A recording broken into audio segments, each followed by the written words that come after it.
What you see behind me is the world's strictest and largest prison. This mega prison has a capacity of 40,000. Prisoners here are the most unsafe people you can even imagine. How many people's lives have you ended? Is it 5 or 10? How many? More than 50. MS-13 and many other gangs. These are animals. These aren't people. They're psychopaths, sociopaths, the kind of people we have here. We are about to see the worst of the worst. Welcome to cecot, the world's largest prison by capacity in El Salvador, which was constructed to imprison the highest profile criminals. Those who enter this prison are destined never to leave alive. There's no way out. How are you gonna come out of this? The reason why this small country of 6 million needs the largest prison is the gangs. Once dominating the country, these gangs faced a dramatic crackdown starting in March 2022. Under President Nayib Bukele's administration, over 70,000 individuals, about 2% of the country's adult population, were arrested within just 16 months. Buses transported thousands of chained gang members to cecot in a tightly coordinated nighttime operation. Sitting one behind the other, heads lowered, they looked like a single mass. Surrounded by armed guards, none of them dared to resist commands.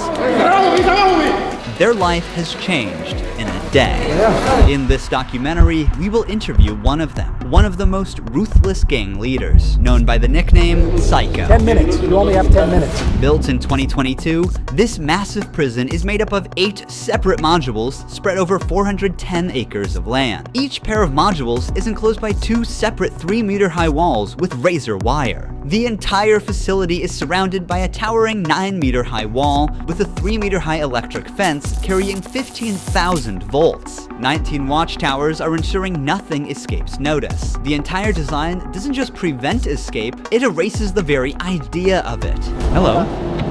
Hello, we have permission from the presidency. The soldiers stopped us. We're hoping this will be the last checkpoint. The jammers blocked all signals within a 2-kilometer radius of cecot, completely cutting off all communication. Over 600 soldiers work only to secure the perimeter.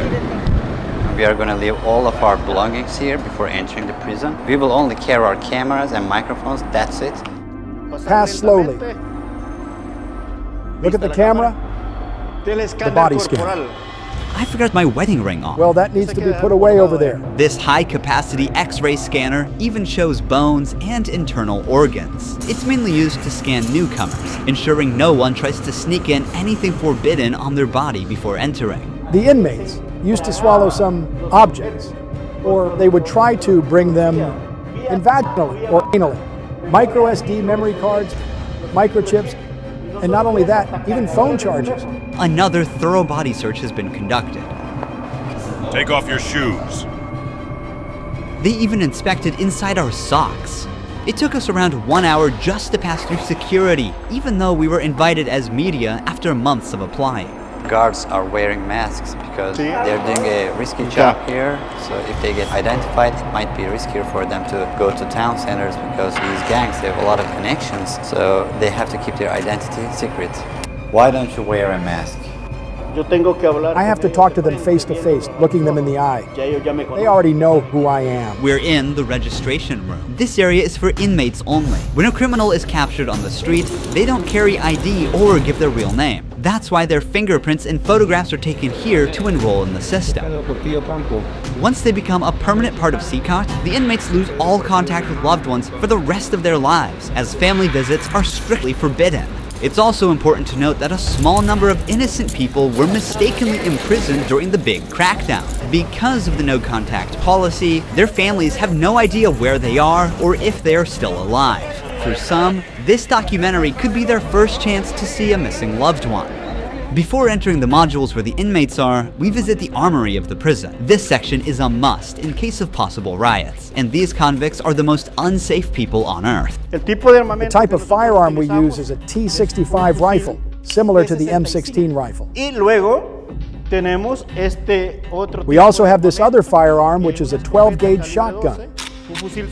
A Sig Sauer rifle allows us to maneuver in spaces that are too tight to move. Whenever criminals are arrested and dragged to the bus, various cuffs and chains are used to restrict their movements and minimize the risk of harm to officers. Has there ever been a riot?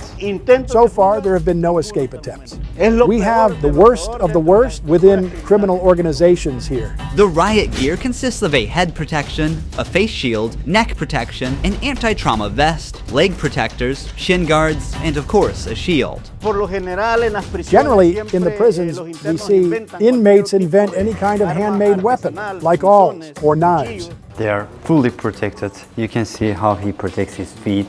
Since this prison is so large, we have to hop on this bus. We are entering the module area. To keep the country safe, 1,000 staff members work inside cecot. It is impossible, but let's just imagine that an inmate get out of the fortress. These pebbles that you see are put here intentionally because when they walk on these pebbles, it works like an alarm system. It makes a noise, they cannot sneak away. Have they tried to escape? No. Could they try? Difficult, because they would have to go through a series of security rings. Cecot was built with its own infrastructure in an isolated area, including an electrical and sewage system to prevent external interference. In case of an electricity cut or water supply issue, the cisterns and power plants will maintain operations for up to a week. I'm so excited. We're gonna be face to face with the most dangerous criminals in the world. It is pretty tense. We are entering one of the modules now.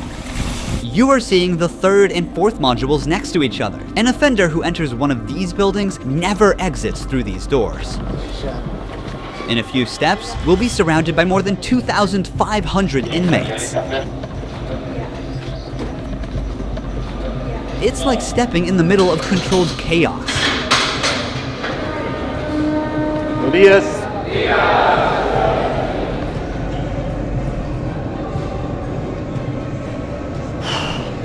This is so intense. Their eyes are all on me, following my every step. Getting an eye contact with them. There are so many of them. I'm speechless. I can't help but feel unease. All of them wear white shirts, shorts, and slippers. They don't have any other belongings. Most are barely out of their early 20s and convicted of serious offenses. Even the most infamous criminals in history have an average of 20 to 30 proven victims. But here, some of the inmates are responsible for hundreds of innocent people's lives. Can I ask the inmates something? No. If you have any questions, I can answer them for you. If they try to communicate with me now, what are you gonna do? I'm not going to allow them. They know from them that subsequently there may be a penalty for not abiding by an instruction. I'm curious to know which of these group leaders I'll be interviewing. It is forbidden for us to pass this yellow line because these are one of the most dangerous human beings on Earth. Without the bars between us, everyone knows exactly what could happen. There are 32 cells in every one of the 8 modules making up the mega prison. Each cell holds around 80 inmates, but the number can go as high as 150. Despite not being at full capacity, the inmates only have 0.5 square meters of personal space each. Prisoners do not have any ventilation rights or courtyards to walk outside their cell. Each inmate here have been given one of the longest sentences you can even imagine in your life. The only thing that doesn't change that all these inmates will never get outside. They will never see sunlight. The only people are authorized to get inside and outside are the personnel and sometimes media like us. They will never ever leave this building. If you see their look, you can see the emptiness in their soul. They don't have any hope towards future. They look very robotic. Their life is so monotone. This open corner is their toilet area. They have like 2 toilets for 80 inmates. It's literally humiliating these inmates. Like their whole confidence is disciplined here. The same place where they use the toilet is also where they take showers. To clean themselves, they use plastic dippers in a single shared basin. There's no running water in the cells, so the prisoners have to rely on one blue barrel for drinking water.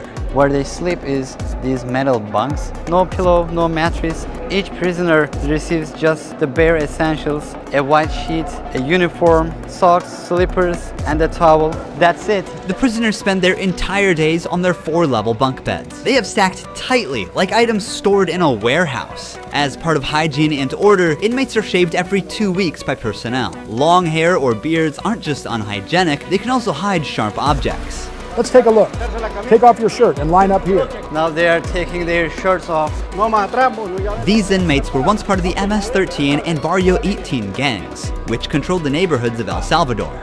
These two rival gangs spent years extorting money from locals and causing great suffering to Salvadorans. There is Barrio 18, MS-13 gangs all together in one cell. That's right, just like that. The entire module is the same. They all live like this. Outside, entering each other's neighborhood could mean being torn apart. Yet here, they are side by side until their last breath. How do they live without attacking one another? They have to learn how to live together. Here, they are in a prison. They are not on the street. Most of the inmates have tattoos covering their entire bodies, even including their faces, showing their loyalty structure. For MS-13, tattoos often include initial letters or the number 13. Members of the other gang use symbols like 18 or 666, which add up to 18 and symbolize the devil, or they use Roman numerals. Having gang tattoos on one's face is a clear sign that they are one of the most ruthless and high-ranking members of the organization. Crossing paths with such a person on the street is the same as staring death in the face. A spiderweb tattoo represents being caught in the web of justice and serving a long prison sentence. The devil horns tattoo is a dark symbol that represents these individuals' worship of the devil. Some even claim that they carried out their actions under the devil's command. A teardrop tattoo signifies that the person has ended someone's life. The number of teardrops indicates how many lives they've taken. If there are 3 teardrops, it suggests that the tattoo's owner has taken so many lives that they've lost count. With the phrase "laugh now, cry later," these masks or clown tattoos send a clear message. Stay strong in the face of hardship now and deal with the consequences later. Are all these people truly bad? They're on another level, high-profile criminals who will never change their mentality. If you look at the upside, there's a catwalk area. Guards consistently watch over the inmates from this elevated spot above the cells. If anything suspicious occurs, they will intervene while an extensive network of cameras observes every corner 24/7, ensuring nothing goes unnoticed. The modules are kept lit all day and night for monitoring. When the sun goes down, the lights stay on all the time. They are constantly being observed. I think this is one of the hardest things. When they try to sleep, they use their towels and cover their eyes to block the light. Preacher here is teaching some of the important lessons from the Bible to the inmates. They're doing physical exercise over here. There's a trainer there. This is the only time these inmates get out of their cells. These activities take place for a total of 1 hour per week, under the watch of armed guards. For the rest of the time, they are locked inside. They used to control the streets. Now, they can't even take a step with their free will. It's a rotating schedule. There's not enough space, so they can't all go out on the same day. Has there ever been a chaotic incident when these inmates were outside of their cells? So far, nothing. Whenever we focus the camera on a cell, we often catch a prisoner silently mouthing words. Even behind bars, gang members attempt to send orders to the outside. This prisoner was doing just that, but we censored him to block the message. Despite the crackdown, these groups still hold significant power outside. Rumors suggest they have plans for taking revenge by targeting innocent people. But in response, the authorities threaten to impose even harsher measures on imprisoned members. If they do that, there won't even be one meal in prison. I swear to God, they won't eat a grain of rice. Let's see how long their homeboys last inside. Here they get 3 meal times: breakfast, lunch, and dinner. Breakfast is usually beans and rice. For lunch, they get white rice and pasta. And dinner's pretty much the same. The only thing that changes is the drink. There's no nutritious food like chicken or meat. This is the lunch. It's rice, pasta, and 2 tortillas. Does the menu vary from day to day? No, Is it the same every day? it's always the same. It's for freshmen. Okay.